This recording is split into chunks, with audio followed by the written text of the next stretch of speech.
बात करेंगे what about life span. Life span क्या होता है? जीवन अवधि जिसे बोलते हैं।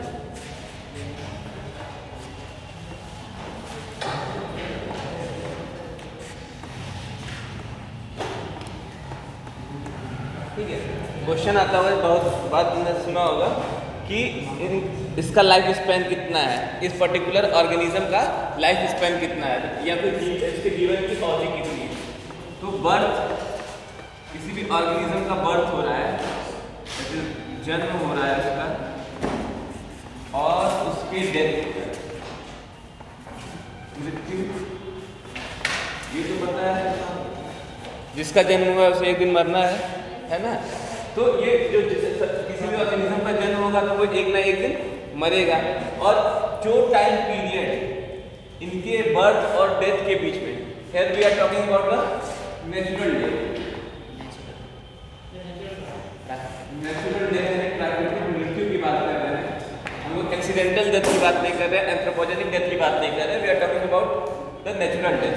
The time period between birth and death, birth and natural death is known as life span. क्या बोलते हैं हम लोग इसको? लाइफ स्पैन बोलते हैं, जीवन अवधि बोलते हैं।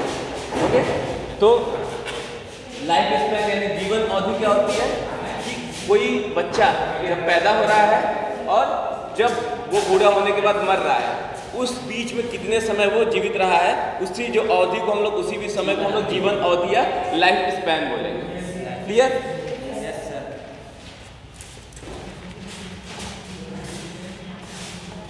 एनसीईआरटी में कुछ लाइफ स्पैन दिए हुए हैं, पेज नंबर 4 पे, आई थिंक 4 होगा। स्टार्ट कर दिए। इसमें लिखा नहीं है, तुमने लिख दिया, बहुत बढ़िया। मैं वैसे फोटो भेज दूंगा इसका, तो हमको पूरा याद करना है इसको, पर्टिकुलरली एक एक को याद करके चलना है। जैसे एलिफेंट का दिया हुआ है,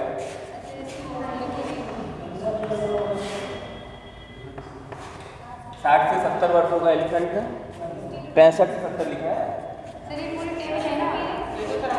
तुम्हारे में लिखा हुआ है?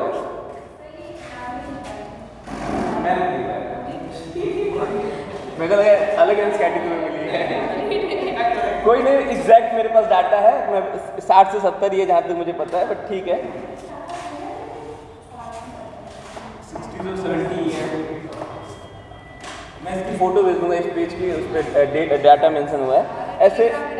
हाँ, तो ऐसे अलग अलग पौधों के अलग अलग पौधे या जीव हैं, सबकी जो लाइफ स्पैन होती है, जीवन अवधि होती है, वो अलग अलग होती है। ये कुछ लोग कहते हैं कि आकार पे, यानी कि साइज पे, जैसे जैसे साइज बढ़ेगा वैसे वैसे लाइफ स्पैन बढ़ेगा, बट ये थ्योरी बिल्कुल गलत है। लाइफ स्पैन जो है साइज पे डिपेंड नहीं करता है, क्योंकि अगर हम लोग एग्जाम्पल के लिए देखें, तोता का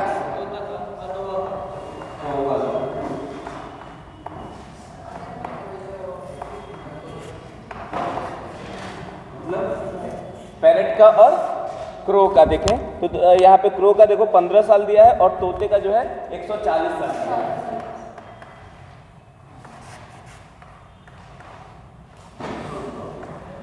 उल्टा हो गया।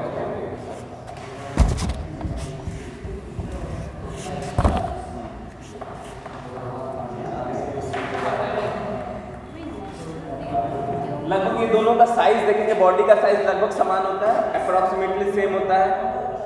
10 ग्राम 15 ग्राम का डिफरेंस होगा, बाकी तो नॉर्मली सेम होगा। अगर वो 40 ग्राम 50 ग्राम का होगा तो एक होगा 60 ग्राम का होगा, आधा किलो का होगा, जो भी वेट है इतना ही डिफरेंस होगा, बहुत माइनर डिफरेंस होता है। पर एज का डिफरेंस हम लोग देख रहे हैं, एक का 15 साल में खत्म हो जाएगा और एक जो है 140 साल में है। तो है डिफरेंस 125 साल का है, मैं बोल रहा हूँ 140 साल एक तोता क्या जीवन लाइफ स्पैन है, जीवन अवधि है। वहीं पे कौवे की यानी क्रो की जो जीवन अवधि है, लाइफ स्पैन है, वो 15 वर्ष है। तो हम ये जो थियरी बोलता है कोई कि आकार और साइज के बेसिस पे जो डिफरेंट होता है, मतलब एक फिक्स छोटा आकार है तो कम जीवन होगा और बड़ा आकार है तो अधिक जीवन होगा, ऐसा ये थियरी गलत है। ये डिपेंड नहीं करता है, ये थियरी, ये जो है स्पेसिफिक ऑर्गेनिज्म का इंटरनल स्ट्रक्चर कैसा है, सेल्स की फंक्शनिंग कैसी है, इन चीज़ों पे बेसिकली ये डिपेंड करता है। ठीक है, तो ये जो चार्ट दिया है एनसीईआरटी में, इस चार्ट को आप लोग को याद करना है। इसकी फ़ोटो में इसमें नहीं लिखा है, मैं फ़ोटो भेज दूंगा टेलीग्राम पे, तो उसको आप लोग पेन का यूज़ करके, पेंसिल का यूज़ करके भर लीजिएगा और उसका रट्टा लगा लीजिएगा। रोट लर्निंग कहीं कहीं ज़रूरी होता है। अब मेडिकल लिए हो तो रोट लर्निंग करनी पड़ेगी, उसका कोई ऑप्शन नहीं है। ठीक, तो पहली चीज़ तो हम लोग ये देख लिए।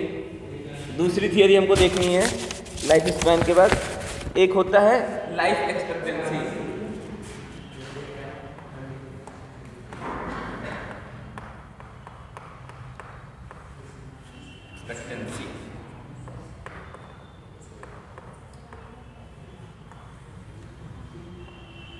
लाइफ एक्सपेक्टेंसी की अगर बात करें कि हम लोग को ये पता करना होता है कि किस ऑर्गेनिज्म का, जैसे हम लोग बोलते हैं ना ह्यूमन की लाइफ एक्सपेक्टेंसी अप्रॉक्स 70 ईयर, 70 साल है। अब धीरे धीरे जैसे जैसे स्वास्थ्य की सुविधाएं बढ़ती जा रही हैं, वैसे वैसे लाइफ एक्सपेक्टेंसी क्या हो रही है, बढ़ रही है। मतलब इसका मतलब क्या होगा कि जैसे जैसे सुविधाएं बढ़ेंगी, जैसे जैसे मेडिकल का सिस्टम बेहतर होगा, वैसे वैसे लोगों के जो नॉर्मल रीजन से मर जा रहे हैं उनमें कमी आएगी, गिरावट आएगी। पहले क्या था तुम्हारा जो नेटल डेथ था, मतलब छोटे बच्चे जो पैदा होते थे उनके मरने के चांसेस बहुत कम होते थे, सर्वाइवल का रेट बहुत कम होता था। जो मदर बर्थ देती थी उसके भी बचने के चांसेस बहुत कम होते थे, मतलब बहुत ज़्यादा डेथ होती थी इस केसेस में। पर अब मेडिकल हेल्थ केयर सिस्टम हमारा बेहतर हुआ है, तो ह्यूमन की लाइफ एक्सपेक्टेंसी बढ़ गई है ना। तो वही किसी स्पेसीज की अगर हम लोग बात करें, पर्टिकुलर पॉपुलेशन की, नॉट स्पेसीज, किसी पॉपुलेशन की एवरेज एज की बात करें, उसी को हम लोग बोलते हैं लाइफ एक्सपेक्टेंसी। किसी पॉपुलेशन की एवरेज एज की अगर हम लोग बात करें तो उसी को क्या बोलेंगे, लाइफ एक्सपेक्टेंसी। तो तुम लोग ये बताओ कि जापान के और इंडिया के दोनों के ह्यूमंस का लाइफ एक्सपेक्टेंसी सेम होगा या डिफरेंट होगा? क्यों सेम होगा? कौन सेम है, क्यों सेम होगा? Here we are talking about the population. हमने कहीं स्पेसिस की बात नहीं करी, हमने पॉपुलेशन की बात करी। और पॉपुलेशन का डेफिनेशन अगर 3 दिन पीछे जाइए आप लोग, 3 से 4 दिन, तो हमने कुछ पढ़ा था। क्या था पॉपुलेशन का डेफिनेशन? किसी निश्चित क्षेत्र में, किसी निश्चित समय में, किसी एक पर्टिकुलर स्पेसी का नंबर जो होता है उसी को हम लोग पॉपुलेशन बोलते हैं। समष्टि, जनसंख्या समष्टि बोलते हैं हिंदी में। तो पॉपुलेशन की एवरेज एज, तो हम यहाँ पे इंडियन पॉपुलेशन की बात कर रहे हैं, यहाँ पे हम जापानीज पॉपुलेशन की बात कर रहे हैं। तो हर कंट्री की अपनी अलग अलग पॉपुलेशन क्या कहते हैं, लाइफ एक्सपेक्टेंसी होती है। जैसे इंडिया के जो ह्यूमन है, इंडिया के जो मेल और फीमेल है, उनकी इवन मेल और फीमेल की भी लाइफ एक्सपेक्टेंसी डिफर करती है।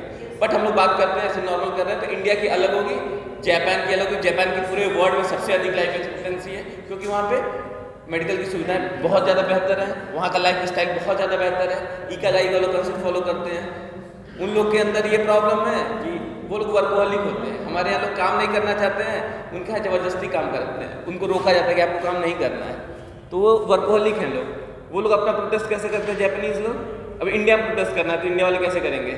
सड़क पर उतर जाएंगे। फैक्ट्री का अगर कोई वर्कर है तो सड़क पर उतर जाएगा, हम नहीं काम करेंगे। वो लोग क्या करते हैं, अभी एक केस आया था, केस स्टडी आया था जापान में।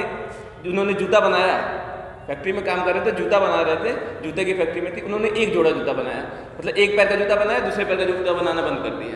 ये उनके ये उनका प्रोटेस्ट करने का तरीका है। उनको कुछ ज़रूरत होगी, जो चीज़ उन्हें नहीं मिलेगी, तो प्रोटेस्ट करने का तरीका उनका ये था। और इंडियंस रहते हाय हाय करने स्टार्ट कर रहे थे।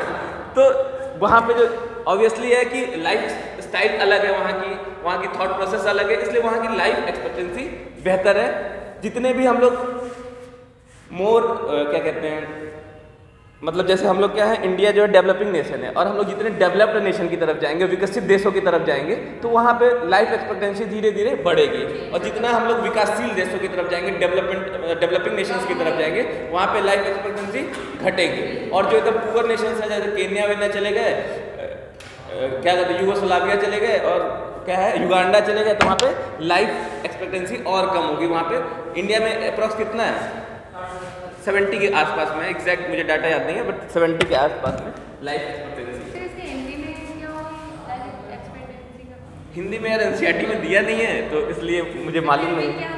लाइफ एक्सपेक्टेंसी का मतलब नहीं समझा आपने कि किसी भी पॉपुलेशन की एवरेज, किसी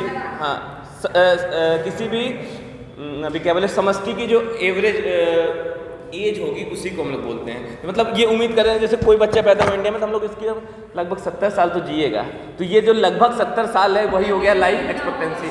लाइफ एक्सपेक्टेंसी मतलब कितना अनुमानित एज कितनी है उसकी एग्जैक्टली।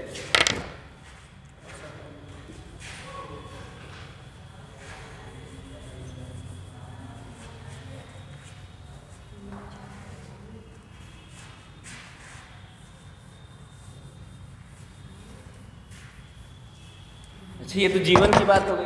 जीवन के बाद ये तो लाइफ कोई है, जिंदा है, ठीक है, यहाँ तक की कहानी है, पर उसकी जो स्पेसी है, उसका जो जाति है, इसमें कंटिन्यूटी भी मेंटेन रहती है ना। मतलब कि कंटिन्यूटी का मतलब कोई पर्टिकुलर लॉयल है, शेप, उसका अपना बच्चा होगा, कब होगा, फिर ये बड़ा होगा, मैच्योर होगा, फिर लॉयल बनेगा, फिर मतलब ये प्रोसेस चलता रहेगा। मतलब कंटिन्यूटी का मतलब उसकी पॉपुलेशन लगभग फिक्स रहेगी, थोड़ा बहुत इंक्रीज डिक्रीज होता रहेगा पर पॉपुलेशन फिक्स रहेगी। ये जो प्रक्रिया है किसकी वजह से होता है? एक प्रोसेस है जिसको हम बोलते हैं रिप्रोडक्शन, यानी जनन। जनन वो प्रक्रिया है जिसके परिणाम स्वरूप कोई भी ऑर्गेनिज्म अपने समान छोटे रूप को जन्म देता है। ठीक, जैसे ह्यूमन है तो ह्यूमन क्या करता है, छोटे बच्चे को, जो ह्यूमन की फीमेल्स होती है क्या करती है, छोटे बच्चे को जन्म देती हैं, वो बिल्कुल उन्हीं की तरह होता है, बस साइज में वो छोटा होता है। उसको हम लोग क्या बोलेंगे? ऑफस्प्रिंग बोलेंगे। ऑफस्प्रिंग बोलेंगे, हिंदी में संतति बोलेंगे। ठीक, तो ये रिप्रोडक्शन का जो प्रोसेस है, रिप्रोडक्शन को अगर हम लिखना चाहें लिख सकते हैं प्रोसीजर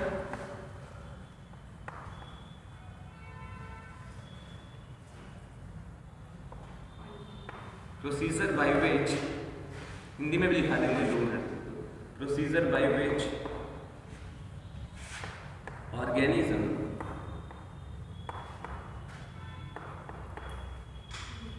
produced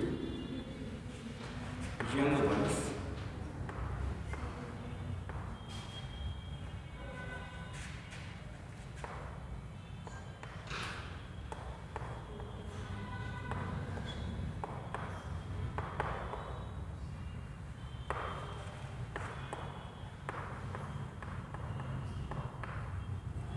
ठीक है।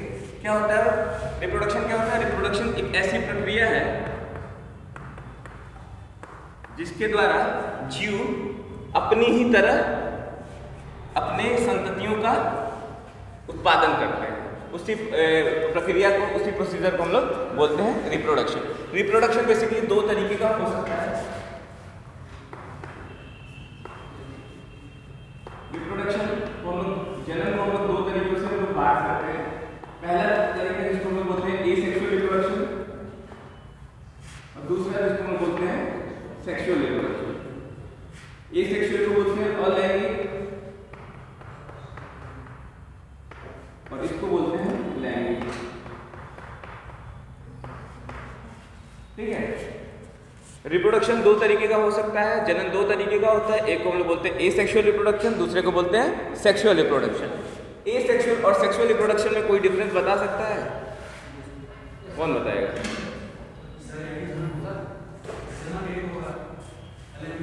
इसमें क्या होगा? एक जनक होगा, ठीक है, और इसमें पक्का ये वाला तो सही है, इस वाले पे डाउट है। अभी हम लोग आएंगे। देखो, एसेक्सुअल रिप्रोडक्शन को अगर हम लोग को डिफाइन करना है, 1 पेरेंट 2 पेरेंट 1 जनक 2 जनक वाली कहानी ठीक है, वो सही है, बट देखो एसेक्सुअल रिप्रोडक्शन में ये हमें ध्यान देना है, generally no gamete formation. Gamete formation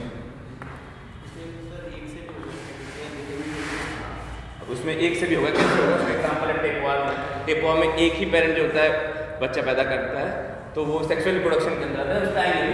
तो इसमें जब नो गैमेट फॉर्मेशन हो तो उसको हम लोग एसेक्सुअल बोलेंगे। पहली कंडीशन हो गई गैमेट नहीं बने। गैमेट मतलब जब युग्मक नहीं बनेगा तो उसको हम लोग बोलेंगे एसेक्सुअल। इसमें दूसरी कंडीशन जो आपने बताई कि वन पेरेंट होगा, एक जनक होगा। मतलब कि जैसे एक तुम लोग बात कर सकते हो, युगलीना की बात कर सकते हो, तुम लोग अमीबा की बात कर सकते हो। अमीबा को दोबारा अमीबा बनने के लिए क्या होता है, एक ही पेरेंट की जरूरत होती है, ऐसा तो नहीं होता दो पेरेंट्स आते हैं आपस में मिलते हैं, एक पेरेंट डिवाइड हो गया, दो भागों में हो गया, ठीक है। तो एसेक्सुअल की पहली कंडीशन ये है कि इसमें नो गैमेट फॉर्मेशन, और दूसरी कंडीशन क्या है कि एक पेरेंट्स हो जाए। यहाँ पे दो कंडीशन जनरेट होगी, एक में टू पेरेंट्स होंगे, दो जनक होंगे, और दूसरा वन पेरेंट्स होगा, यानी दो जनक एक जनक हो जाएगा, ठीक है। अगर हम लोग सेक्सुअल रिप्रोडक्शन को डिफाइन करना है हम लोग बोल सकते हैं कि जहां पे गैमेट फॉर्मेशन होगा, गैमेट फॉर्मेशन होगा उसको हम लोग क्या बोलेंगे, दो गैमेट का फॉर्मेशन होगा, टू टाइप ऑफ गैमेट्स जहां पे भी फॉर्म होंगे उसको हम लोग बोलेंगे कि सेक्सुअल रिप्रोडक्शन हो रहा है। मतलब दो तरह के युग्मक बनेंगे तो उसको हम लोग क्या बोलेंगे, सेक्सुअल रिप्रोडक्शन हो रहा है। हमेशा याद रखना दो तरह के बनने चाहिए यहाँ पे, दो तरह के, एक मेल और एक फीमेल। एक ही बॉडी के अंदर मेल और फीमेल दोनों बनता है, कभी कभी ऐसे केसेस होते हैं, जिसका एग्जांपल है टेपवार्म, हिंदी में बोलते हैं फीताकर्मी, सुना है नाम ना, फीताकर्मी। टेपवार्म यानी फीताकर्मी। फीताकर्मी टेपवार्म जो होता है वो कैसा होता है, यूनिसेक्सुअल होता है। कैसा होता है, डायोसियस बोल सकते हैं उसको, ठीक। उसमें क्या, हाँ, मेल और फीमेल दोनों चीजें उसके बॉडी में ही पाई जाएंगी। मतलब टेपवार्म की बॉडी हो गई या अर्थवॉर्म की बॉडी हो गई, अर्थवॉर्म मतलब कछुआ, तो इन सबों के बॉडी में ना मेल और फीमेल दोनों ऑर्गन्स पाए जाते हैं एक ही बॉडी में। पर अर्थवॉर्म के केस में क्या होता है कि अर्थवॉर्म वाला है तो इसमें क्या है, मेल भी है यहाँ पे इसके पास और फीमेल भी है, दो पाउचेस हैं, मान लो एक मेल है और ये फीमेल है। पर ये क्या करता है, रिप्रोडक्शन के लिए ये मेल वाला दूसरे की फीमेल के पास ट्रांसफर करता है और ये फीमेल जो है दूसरे मेल के पास ट्रांसफर करेगी, ठीक है। तो यहाँ पे तो दो पेरेंट्स की जरूरत पड़ रही है, किसमें, अर्थवॉर्म में। पर टेपवॉर्म में ऐसा नहीं हो पाता है, क्योंकि टेपवॉर्म जनरली क्या होता है, पैरासिटिक इन नेचर होता है, वो हमारे पेट में कहीं पड़ा रहता है। तो अब तो ऐसा होगा नहीं कि उसको रिप्रोडक्शन करना है तो कहेगा अच्छा भैया हम थोड़ी देर के लिए बाहर जा रहे हैं, रिप्रोड्यूस करके आएंगे, ऐसा तो करेगा नहीं। तो वो हमारे बॉडी में ही प्रेजेंट रहेगा, तो उसके बॉडी के अंदर जो मेल वाला होगा पोर्शन और जो फीमेल वाला होगा, ये दोनों गैमेट प्रोड्यूस करेंगे, और दोनों मतलब इसने मेल गैमेट प्रोड्यूस करा और इसने जो है फीमेल गैमेट प्रोड्यूस किया, दोनों फर्टिलाइज हुए और दूसरा टेपवॉर्म का जाइगोट बना दिया और जाइगोट से दूसरा टेपवॉर्म बन गया, फीताकर्मी बन गया। तो इसमें क्या हो रहा है, मेल और फीमेल दो तरह के गैमेट तो प्रोड्यूस हो रहे हैं, तो इसलिए हम लोग इसको क्या बोले, सेक्सुअल रिप्रोडक्शन हो रहा है। मेल और फीमेल, नर और मादा दोनों तरह के युग्मक बन रहे हैं, तो इसलिए हमने बोला ये क्या हो रहा है, सेक्सुअल रिप्रोडक्शन है, लैंगिक जनन है, बट एक ही ऑर्गेनिज्म के अंदर से ही दोनों पैदा हो रहे हैं। तो इसलिए सिर्फ यहाँ पे एक पेरेंट की जरूरत हो रही है, ठीक। फुली ये चीजें तो हम लोग समझ गए, सेक्सुअल रिप्रोडक्शन क्या होता है, एसेक्सुअल रिप्रोडक्शन क्या होता है।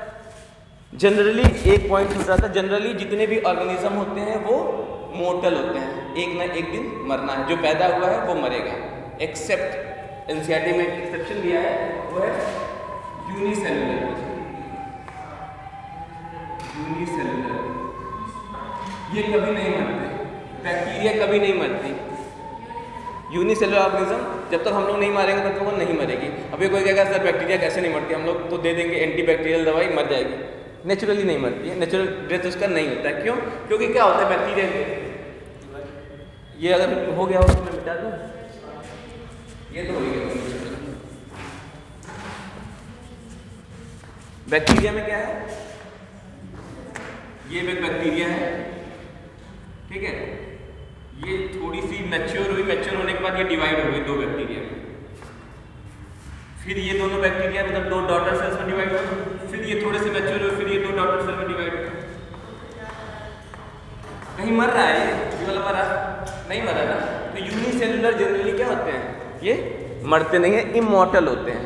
क्या होते हैं, इनको बोलते हैं हम लोग इमॉर्टल बोलते हैं,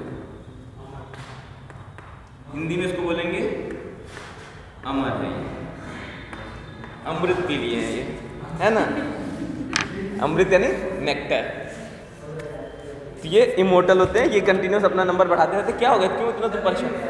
हाँ, दिख नहीं रहा है, यहाँ आगे की सीट पे बैठ जाओ और कुर्सी आगे कर लो, नहीं दिख रहा है। बाकी दूसरा तरीका है चश्मा का।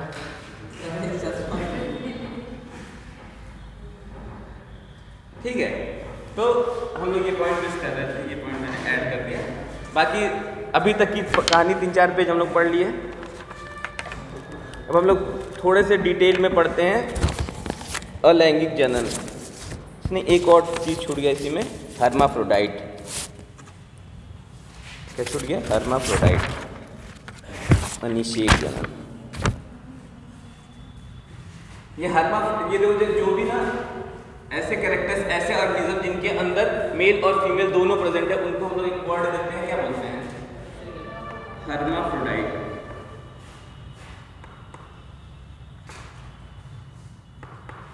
जितने, और सिर्फ ये एनिमल के केस में वो बोलते हैं, प्लांट के केस में नहीं बोलेंगे। जितने भी एनिमल हैं जिनके अंदर मेल और फीमेल दोनों पाया जा रहा है, उसको हम लोग बोलेंगे हर्माफ्रोडाइट। हिंदी में लिख लेना हर्माफ्रोडाइट। ठीक, तो मेल और फीमेल दोनों आएंगे। उनके लिए दूसरे नाम क्या हो सकते हैं? अनिषेक जनन तो पार्थिनोजेनेसिस होता है। इसमें मेल और फीमेल दोनों आएंगे। ठीक, तो मेल और फीमेल दोनों आएंगे मतलब क्या हो गया? तुम इसको बोल सकते हो तुम लोग कि ये कैसा है? मोनोसियस है, सॉरी यूनिसेक्सुअल है और डायोसियस है। लेकिन अगर एनिमल, वो तो प्लांट के बारे में हम लोग नॉर्मली बात करते हैं, उसको बोलते हैं कि वो यूनिसेक्सुअल है या फिर डायोसियस है। पर अगर एनिमल की बात करेंगे तो हम लोग बोलेंगे क्या है? ये हर्माफ्रोडाइट है। मतलब एक ही ऑर्गेनिज्म जिसके अंदर मेल और फीमेल दोनों कैरेक्टर मिल रहे हैं, तो इनको हम लोग क्या बोलेंगे? हर्माफ्रोडाइट बोल रहे हैं। हाँ, हिंदी में भी हर्माफ्रोडाइट ही लिखा था मैंने जहाँ पढ़ा है। एनसीईआरटी में दिया नहीं है तो उसका हिंदी, एनसीईआरटी में तो अच्छी अच्छी हिंदी देता है, पर दिया नहीं था। और जिस बुक में मैंने पढ़ा था उसमें आगे हर्माफ्रोडाइट को हिंदी में हर्माफ्रोडाइट लिख दिया था।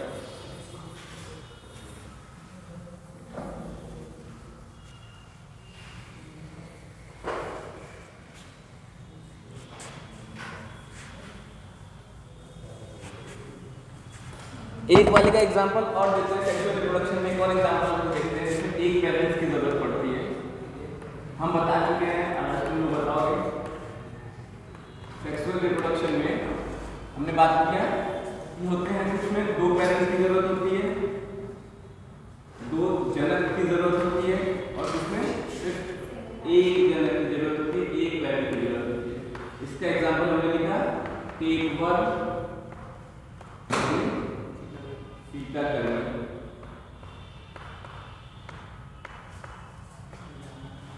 दूसरा एग्जांपल हम लिख सकते हैं हनी बी। तीसरा एग्जांपल लिख सकते हैं टर्की बर्ड। चौथा एग्जांपल लिख सकते हैं वेस्प। इतने सारे एग्जांपल हैं। हनी बी तो मधुमक्खी, टर्की भी, टर्की बर्ड, टर्की चिड़िया एक होती है, ठीक है, उसी को बोलते हैं। वेस्प होता है, एक छोटे छोटे कीड़े होते हैं, ठीक है, वेस्प बोलते हैं। इन तीनों में पाया जाता है एक अलग से कैरेक्टर जिसको हम बोलते हैं पार्थिनोजेनेसिस।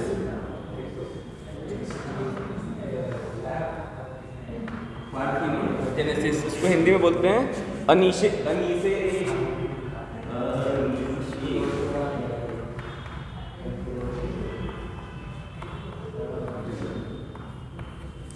ठीक है, अच्छा ये बताओ, पार्थिनोजेनेसिस सबने पढ़ा है, हम लोग सब लोग पढ़ चुके हैं पार्थिनोजेनेसिस, वर्ड सुना है सबने ना? अनिषेक जनन सुना है। एग्जाम्पल इसका क्या है? केला है, सबको याद हो गया होगा, एक बार गलती किया है तो सबने सेब लगाया था, है ना, कि सबने फास्ट फूड समझ के उसका आंसर मारा था। बहुतों ने मारा था, मतलब क्लास में हमको लगता है 80% बच्चों ने पार्थिनोजेनेसिस का एग्जाम्पल में सेब मारा था। तो याद है आपको, यह पता? अच्छा होता क्या है? केला तो है, ठीक है, होता क्या है? क्या किसको पार्थिनोजेनेसिस बोलेंगे? अनिषेक जनन को अगर हम लोग को डिफाइन करना है तो कौन डिफाइन करेगा? जिसका हाँ ठीक है, सही बोल रही है। ऐसे ऑर्गेनिज्म का प्रोडक्शन जब विदाउट फर्टिलाइजेशन, यहाँ पे निषेचन नहीं होता है, यहाँ पे निषेचन नहीं होता। अच्छा, हमने तो प्लांट का एग्जांपल ले लिया है, बनाना। एनिमल का एग्जांपल लेंगे तो हनी बी, टर्की बर्ड और वेस्प। 3 एग्जांपल है पार्थिनोजेनेसिस के। अच्छा, हनी बी का अगर एग्जांपल कोई बता सकता है, समझा सकता है कि हनी बी में कैसे पार्थिनोजेनेसिस होता है, कोई बता सकता है? हम लोग पढ़ चुके हैं, बस उसमें 3 टाइप्स की हनी बी होती हैं, ठीक? हाँ, वर्कर हनी बी होती है, क्वीन होती है। हम ये पूछ रहे पार्थिनोजेनेसिस कैसे होता है वहाँ पे? विदाउट फर्टिलाइजेशन कहाँ होता है, वही तो पूछ रहे कैसे होता है मधुमक्खियों में? हाँ,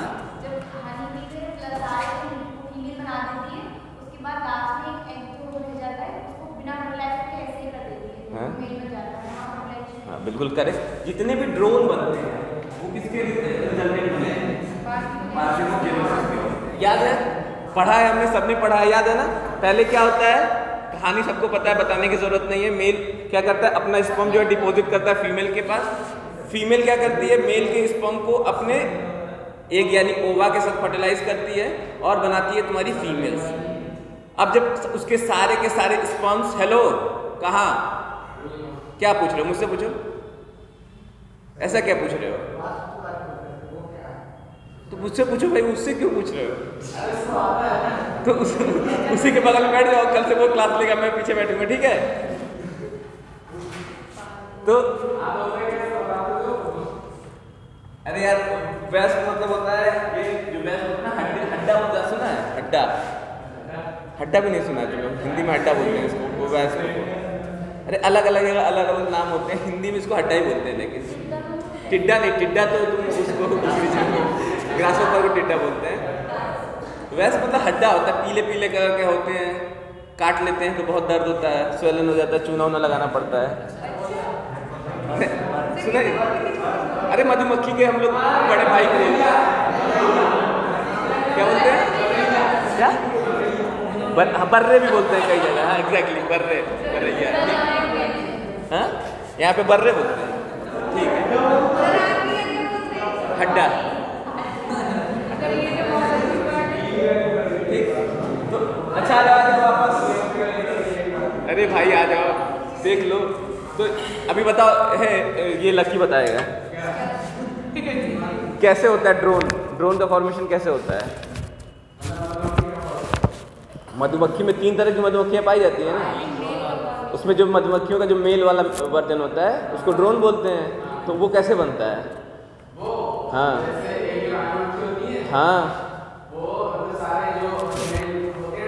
हाँ हाँ, वहाँ तक चलो, ठीक है, स्पर्म डिपोजिशन भी होगा, उसके बाद आगे बताओ। सारे एक्स को फीमेल बना देती है। सोच के बोलो क्या बोल रहे हो? निषेचन यानी फर्टिलाइजेशन होता है एग और स्पर्म का, उससे फीमेल्स बन जाती है। एक कौन बोला? एक छोड़ देते हैं। बनने की प्रोसेस पूछ रहे हैं, मरने की नहीं पूछ रहे हैं। बनता कैसे है? एक छोड़ देती है। ये कहाँ पढ़ा, किसने पढ़ाया? अब देखो, ये होता है, मान लो मैंने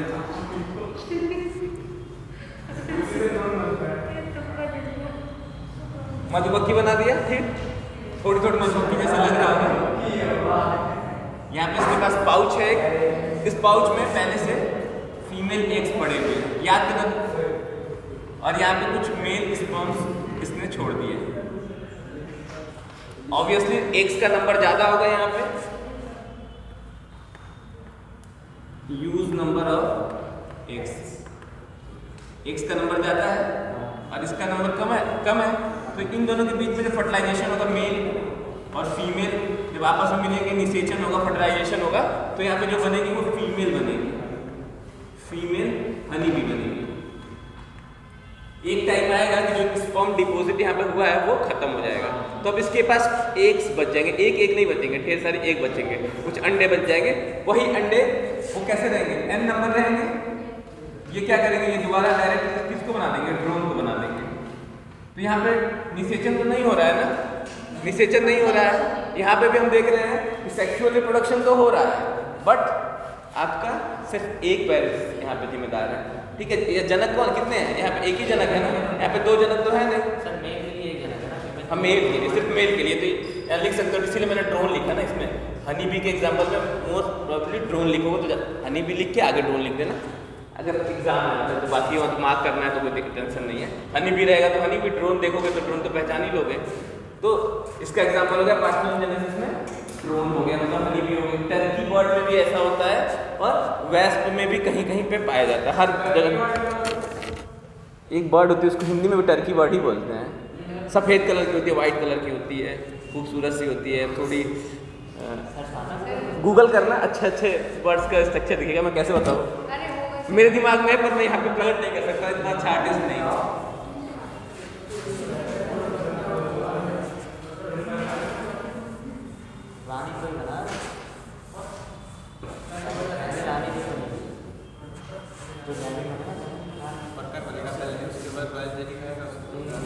रानी नहीं बनती है जनरली, क्योंकि जो रानी होती है ना वो क्वीन सबस्टांस से छोड़ती है, तो जितने पूरे छत्ते पे क्या करती है, क्वीन सबस्टांस से छोड़ देगी ताकि कोई रानी बनी ना पाए।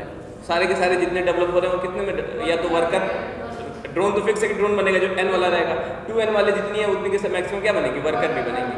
जब ये मर जाएगी तो जाके कोई रानी बनेगी, कोई अंडा बचा रहेगा तो बन जाएगी, किसी पे नहीं छोड़ी होगी तो। भाई ये क्या करती है कि छत्ता होता है, ठीक, उस छत्ते पे मैक्सिमम जगह पे कुछ छोड़ देती है, सब्सटेंस छोड़ देती है, कोई केमिकल गिरा देती है, कोई रासायनिक पदार्थ जो उसके बॉडी में होता है वो गिरा देती है। तो वो क्या करता है कि वो उनको स्टेराइल कर देता है। क्या कर देता है? स्टेराइल कर देता है, बांझ बना देता है, ठीक है। बच्चा पैदा वो करने की कैपेसिटी नहीं होती है, उनको एग प्रोड्यूस नहीं कर पाती है, तो वो क्या बन गई, वर्कर भी बन गई, वर्कर भी बन गई। कहीं किसी छत्ते के किसी कोने में अंडा पड़ा हुआ जहाँ पे क्या कहते हैं तुम्हारा वो ये अभी क्या बोले, क्वीन सबस्टांसेस जो है, क्वीन सबस्टांसेस वो नहीं गए होंगे, वो जनरली पड़ा रहेगा, वो डेवलप नहीं करेगा, उसको वर्कर भी किनारे छुपा के रखे रहती है। जब रानी मर जाती है तब वो डेवलप करेंगे, फिर से बी बनेगी और फिर वो रानी बनेगी। बस रानी भी बनने का मतलब कि वो एग लेइंग कैपेसिटी उसके पास है, अलग कुछ नहीं है। रानी भी एकदम मक्कार है, एक नंबर की, चुपचाप घोंसले में बैठी है, बस एक काम कर रही है, जीवन भर वो बच्चे पैदा कर रही है, क्योंकि उसके पास एग लेइंग कैपेसिटी है। बाकी सारा काम कौन करता है? वर्कर भी करते हैं। रॉयल जेली वही जेली, जैसे क्या होता है, हम लोग नॉर्मल मधु यानी क्या बोलते हैं, जो नेक्टर लेके आते हैं, ये जो वर्कर भी होती है वो नेक्टर लेके आती है। वो नेक्टर किस काम के लिए लेके आती है? नेक्टर मतलब मकरंद जिसको बोलते हैं, शहद नहीं, नेक्टर मतलब मकरंद होता है। नेक्टर तो फ्लावर्स का जो जूस लेके आ रहे हैं। अब वो जूस को ये लोग क्या करते हैं, अब खाना तो सबके लिए लेके आएंगे ना, तो हनी बी को भी खाना देंगे, तो वो खाना वही उसी को तो क्या करते हैं, जो जूस होता है उसको वो डाइजेस्ट करते हैं, डाइजेस्ट करके निकालते हैं, पेट में डालते हैं, फिर उसको बाहर वोमिट करते हैं, वही तुम्हारा शहद बनता है, शहद और कुछ। हाँ तो वही अब रानी जब करेगी तो उसको हम लोग बोलेंगे कि वो तुम्हारी क्या है। ड्रोन सर मेल फीमेल दोनों होते हैं? नहीं, ड्रोन तो फीमेल मेल ही होंगे हमेशा। हाँ कंफ्यूज हो गए तुम लोग, फिर से जानते हो।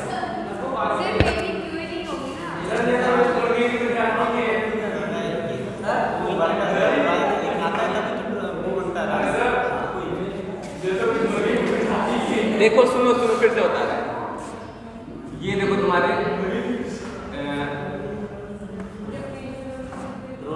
3 तरीके के छत्ते, एक छत्ता है, ध्यान से मधुमक्खी का छत्ता है, 3 तरह की चीजें मिलेंगी, ड्रोन मिलेगा, वर्कर भी मिलेंगी और क्वीन मिलेगी। अब क्या करेगी क्वीन, बेसिकली कुछ सबस्टेंसेस बनाती है, कुछ केमिकल्स रिलीज करेगी,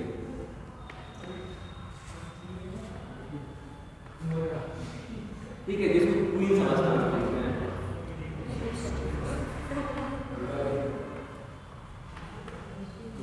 ये क्वीन सबस्टेंस से क्या करती है, छत्ते पे छिड़क देती है, जिससे सबकी सब कैसी हो जाती है, स्टेराइल हो जाती है,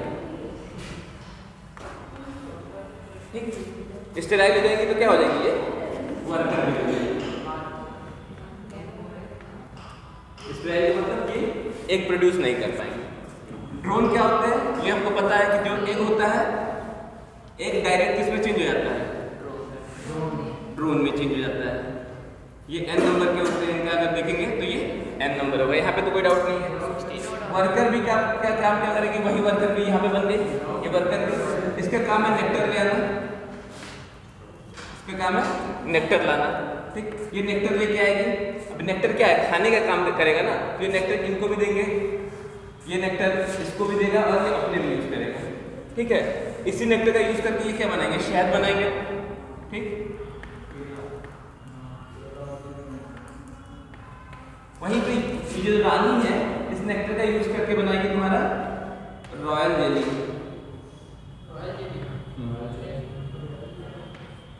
अब हम बताएं ये जो क्वीन सबस्टेंसेस इसने छोड़ा है, छत्ते के कुछ कोनों में वो क्वीन सबस्टेंसेस नहीं होंगे, तो वहां पे एक प्रेजेंट होगा, वो एक जो है डेवलप करेगा। वो एक क्या करेगा, एक पड़ा हुआ है छत्ते में। अब यही होगी ये क्वीन क्या करेगी, क्वीन का काम क्या है, एक कंटिन्यूअस एक दे रही है, एक रिलीज कर रही है। एक क्या है, कैसे बन रहा है तुम्हारा, ये दोनों अलग अलग एक है, तुम उन दोनों एक में कंफ्यूज हो जा रहे हो। ये एक क्या है जो ओवा जिसको बोल सकते हैं, और ये स्पर्म, ये दोनों मिल गए, मिलने के बाद जाइगोट बना है। इसको स्टार्टिंग फॉर्म में एग बोलते हैं। जैसे चिड़िया विड़िया एग देती है ना, अंडा, वो क्या होता है, वो नॉर्मल एग थोड़ा होता है, वो तो फर्टिलाइज्ड एग होता है ना। ये फर्टिलाइज्ड एग की बात कर रहा है। अब यही एग बाद में डेवलप करके तुम्हारा बनता है वर्कर बी, या फिर क्या कहते हैं तुम्हारा ड्रोन, या फिर तुम्हारा क्वीन। जब ये रॉयल जेली ये खिलाएंगे, ये बड़े हो गए, डेवलप करेंगे, जिसमें ये एंटी क्वीन सबस्टेंसेस नहीं गया है, वो रॉयल जेली खा के और वो बन जाएंगे तुम्हारे क्वीन। वैसे नंबर सिर्फ एक होता है, सिंगल होते हैं, एक से ज़्यादा नहीं पाए जाते। शायद समझ में आ गया होगा, अभी भी नहीं आया तो पूछो फिर से। हाँ, बाहर देखिए, एग तो बाहर ही आएगा ना यार, ये फर्टिलाइज्ड एग, ये कैसा है, ये फर्टिलाइज्ड एग है, इसका निषेचन हो चुका है।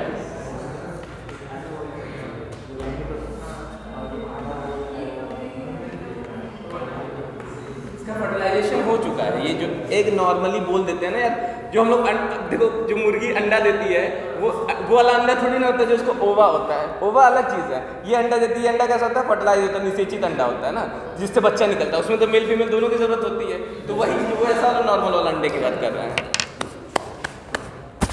यार। कहाँ से कहाँ हमको पार्थिनोजेनेसिस पढ़ाना था, तो उसका एग्जाम्पल आज खत्म करना चाहिए। अब देखो, पार्थिनोजेनेसिस जो होता है 3 टाइप का होता है। पार्थिनोजेनेसिस जो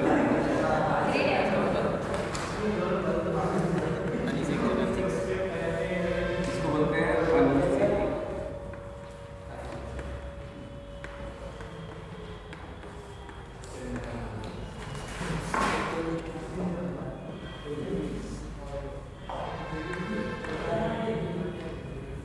अनिषेक जन्म 3 तरह का होता है। एक को बोलते हैं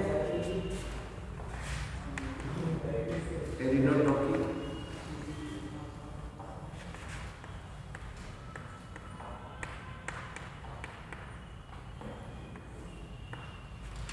दूसरे को बोलते हैं हम लोग थैलेटाकी,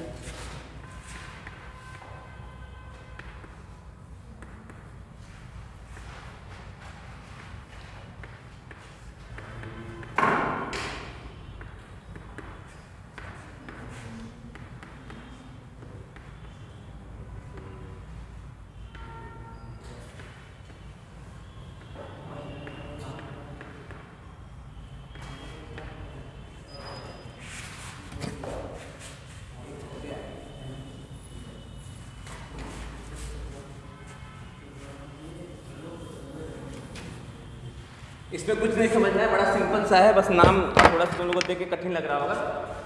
एरिनोटॉकी, जिससे पार्थिनोजेनेसिस के बाद मेल बनता है, उसको हम लोग बोलेंगे एरिनोटॉकी।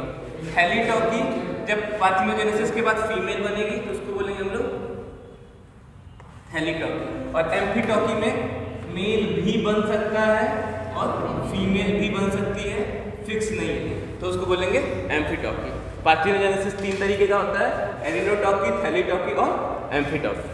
ठीक, तो हमारा हनी भी किस में आएगा, हनी भी किस में आएगा, हनी भी तीनों में से किस में आएगा, एरिनोटॉकी में आएगा ना, क्योंकि हमेशा पार्थिनोजेनेसिस के बाद ड्रोन बनता है, मेल बनता है, तो ये इस कंडीशन में आएगा। तुम्हारा टर्की आ जाएगी, थैलीटॉकी में आ जाएगी, लिजार्ड आएगी इसमें। थैलीटॉकी का एग्जाम्पल लिख लेना, लिजार्ड। क्या बोलते हैं, these are to छिपकली, छिपकली, ठीक है। और एम्फीटॉकी का एग्जाम्पल है एफाइड।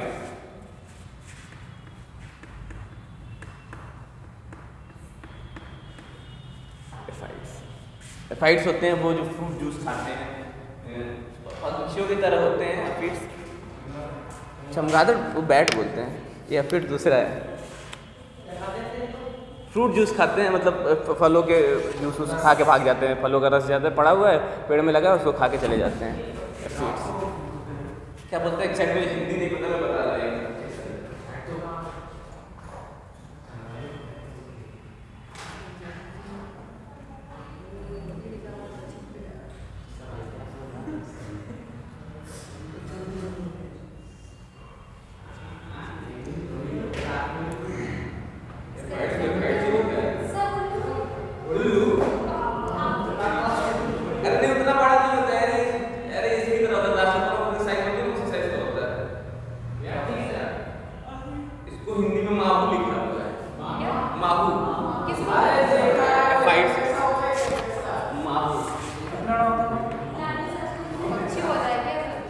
अरे ग्रासहोपर का साइज देखा, टिड्डा जिसको भी बोल रहे थे, उसी साइज का होता है।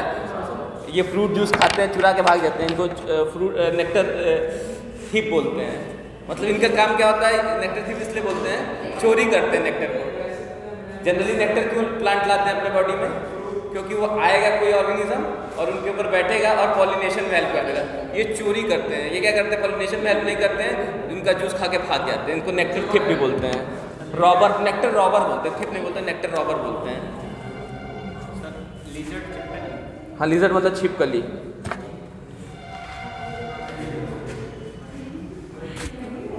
अब आते हैं एसेक्सुअल रिप्रोडक्शन पे, आगे बढ़ेंगे। हाँ इसका एग्जांपल हो गया हनी बी।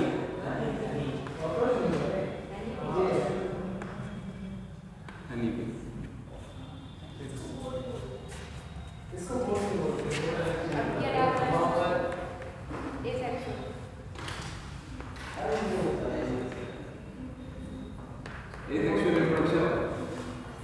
कितने टाइप्स हो सकते हैं,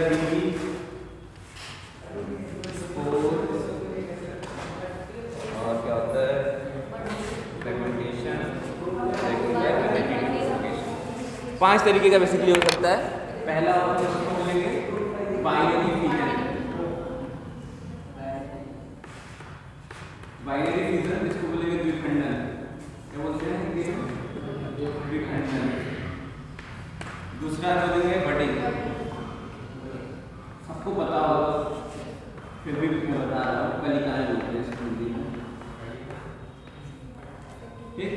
एज फॉर द स्पोरुलेशन, इसको बोलते हैं बीजाणु, बीजाणु बीजाणु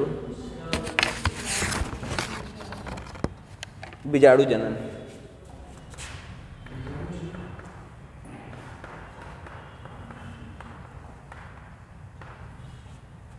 As for the fragmentation,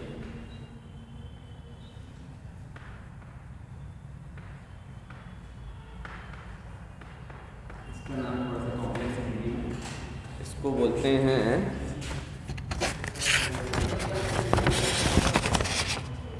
पुनरुद्ध भवन, पुनरुद्ध भवन।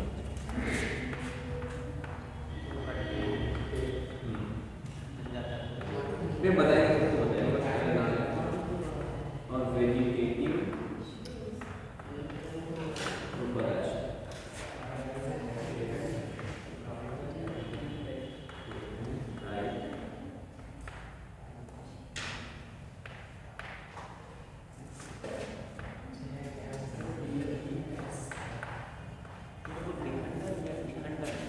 द्विखंडन बोलते हैं, विखंडन नहीं बोलते हैं, द्विखंडन बोलते हैं।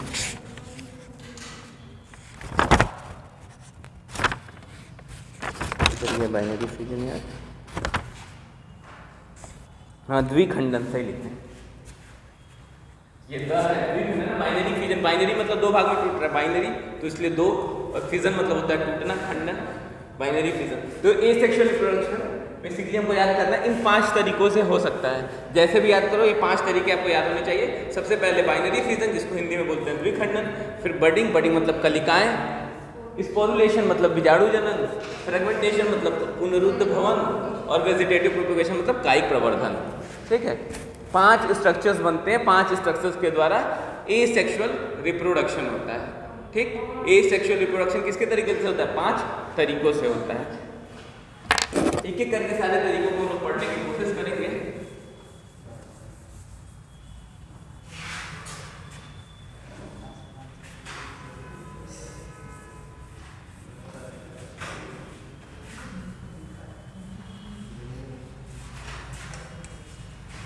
पहला तरीका जिसको हम लोग बोलते हैं बाइनरी फ्यूजन।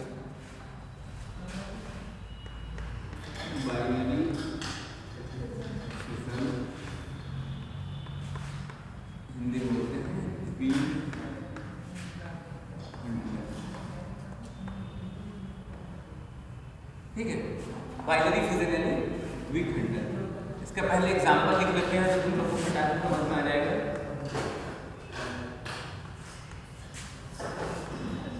अमीबा। ठीक है, अमीबा इसके बहुत बढ़िया एग्जांपल है। इसके अलावा और भी एग्जांपल अगर होते हैं तो मैं बता दूंगा। ठीक है, अमीबा ही लिख दो, यूग्लिना लिख सकते हो, यूग्लिना। वन ईस्ट बोल रहा है, पैरामिस्टीन भी हो जाएगा। कहाँ 2 लिखा है? इसमें एनसीईआरटी में 2 लिखा है, कोई नहीं, एक आध एक्स्ट्रा याद कर लो। अमीबा को तो फिर 2 जगह देखने को मिलेगा। तो इसमें क्या होता है? बैक्टीरिया लिख सकते हैं, जितनी बैक्टीरिया रहेंगे सब इसमें आ जाएंगे। ठीक है, ये सारे एग्जांपल लिख सकते हैं। अब इसमें क्या होता है? ये अमीबा है,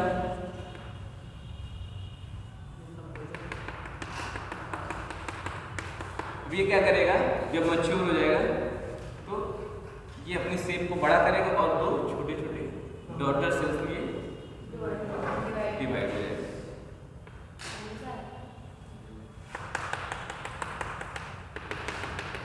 इस प्रक्रिया को हम क्या बोलेंगे? और ये हमेशा दोनों बराबर होते हैं, हमेशा दोनों याद रखना, ये इक्वल होते हैं, बराबर होते हैं। जो 2 डॉटर सेल्स बनेगी ये हमेशा क्या होंगे? आपस में बराबर होंगी। तो इस ऐसे प्रोसेस को हम लोग क्या बोलते हैं? द्विखंडन यानी बाइनरी फ्यूजन। बाइनरी फ्यूजन 3 तरीके से हो सकता है। एक को हम लोग बोलेंगे सिंपल, मतलब साधारण, जिसका एग्जांपल अभी हमने देखा अमीबा। ठीक, कहीं से कट रहा है, इसका फिक्स नहीं कहाँ से कटना है, कहीं से डिवाइड हो जाए तो बस 2 बराबर भागों में टूट रहा है। एक होगा तुम्हारा लॉन्गिट्यूडनल और एक होगा ट्रांसवर्स।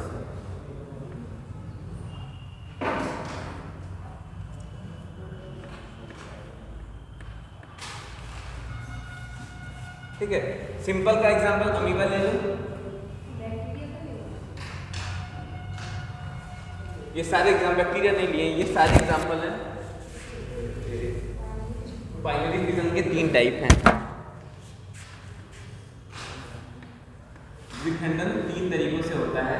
पहला तरीका होता है सिंपल विखंडन, साधारण विखंडन। इसमें क्या होगा? ये फिक्स नहीं कि कहाँ से कटेगा, किस प्लेन से कटेगा, कभी इस प्लेन से कट गया, कभी यहाँ से कटेगा, कहीं से भी कट सकता है, कोई फिक्स नहीं। तो इसको सिंपल का एग्जांपल में आएगा अमीबा। ठीक, अब अगर लॉन्गिट्यूड मतलब इस डायरेक्शन में कट रहा है, कैसे कट रहा है? बिल्कुल इस डायरेक्शन में कट रहा है, मतलब ये पोर्शन है, ये बाद में कटा और 2 बराबर बन गए इसके। इसका एग्जांपल हो गया यूग्लिना।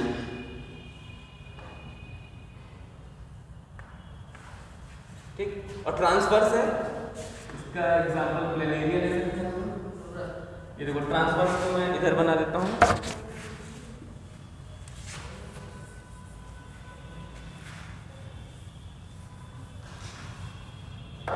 ट्रांसवर्स है, ट्रांसवर्स में क्या होगा?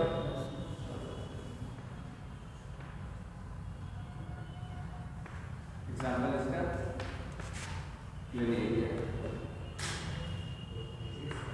इसमें क्या होगा? ट्रांसवर्सली कटेगा, मतलब इस डायरेक्शन में। इसमें फिक्स नहीं है, जरूरी नहीं है बराबर करेगा इसमें। ठीक है, और फिर ये इससे कंप्लीट ये डेवलप कर जाएगा और ये डेवलप कर जाएगा, 2 ऑर्गेनिज्म बन जाएंगे। तो ये 3 एग्जांपल हो गए, सिंपल, लॉन्गिट्यूडनल और ट्रांसवर्स। सिंपल मतलब साधारण, लॉन्गिट्यूडनल मतलब खड़ा खड़ा करते हैं, इसको हिंदी में क्या बोलते हैं? लॉन्गिट्यूडनल को लंबवत। लंबवत। लंबवत। और इसको ट्रांसवर्स को अनुप्रस्थ। अनुप्रस्थ। ये पता है।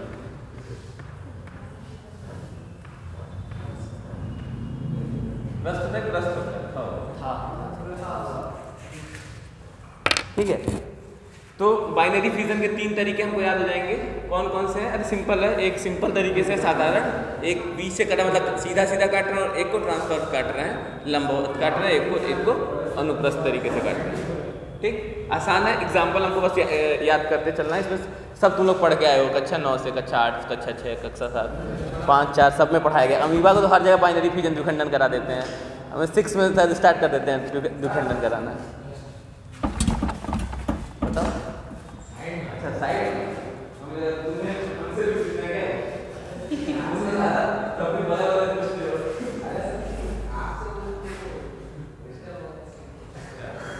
ये सही है।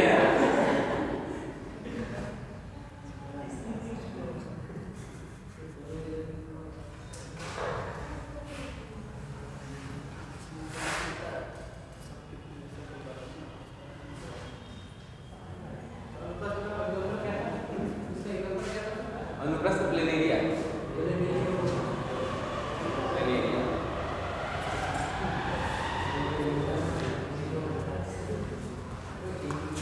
नेक्स्ट है बडिंग। नेक्स्ट है बडिंग।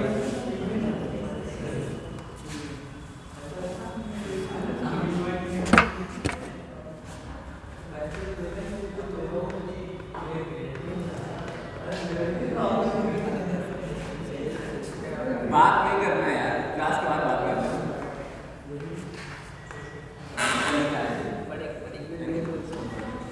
इसका एग्जाम्पल बताएगा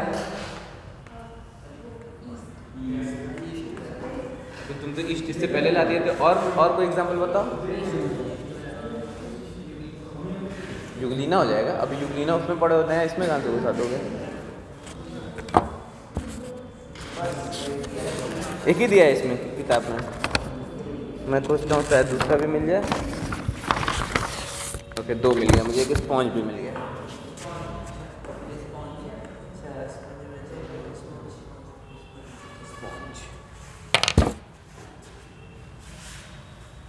इस चैप्टर के सबसे पहले सबसे ऊपर एक डायग्राम बना है जिसको हम लोग स्पॉन्ज का डायग्राम बोलते हैं। वो भी एक तरह की बडिंग है।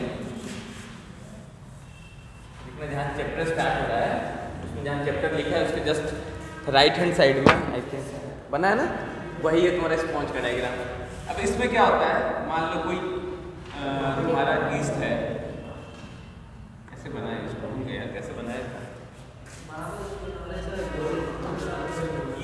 ईस्ट से कहीं कहीं पे ना ईस्ट की जगह पे सैक्रोमाइसस सर्विस लिखा रहेगा, कंफ्यूज मत होना। कभी कभी खेल लेते हैं नीट वाले, तो सैक्रोमाइसस सर्विसी मतलब ईस्ट वही उसी का साइंटिफिक नेम है। तो याद रखना, कहेंगे पूछ देंगे सैक्रोमाइसस सर्विसी में कौन सा पाया जाता है, फिर गरबा खेलना शुरू। ये तो हमने पढ़ा ही नहीं था, बट पढ़े हैं ईस्ट का सैक्रोमाइसस सर्विसी। ठीक है, तो बडिंग में क्या होता है, अब ये सैक्रोमाइसस सर्विसी इसी का नाम है, ईस्ट का नाम है दूसरा साइंटिफिक नेम।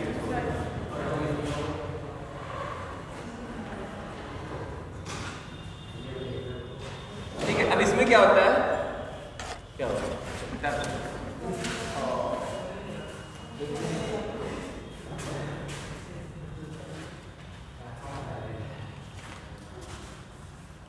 अब इसमें देखो, ये एक बड़ा होगा मतलब पेरेंट होगा, जनक होगा, ठीक। और ये जो दूसरा इसकी बॉडी में छोटे छोटे पार्ट्स आएंगे, इनको बोलते हैं बर्ड्स। ठीक है, कली। अब ये क्या करेंगे, इनसे डिटैच हो जाएंगे जब थोड़ी सी मैच्योर हो जाएंगे। पहले छोटे रहेंगे, थोड़ी सी मैच्योरिटी पाएंगे तो इनसे डिटैच हो जाएंगे। हाइड्रा है ये, हाइड्रा है ये, इससे डिटैच हो जाएगा। डिटैच होने के बाद ये फिर इसमें मैच्योरनेस आ जाएगी और यंग वन बन जाएगा, बना देगा डेवलप।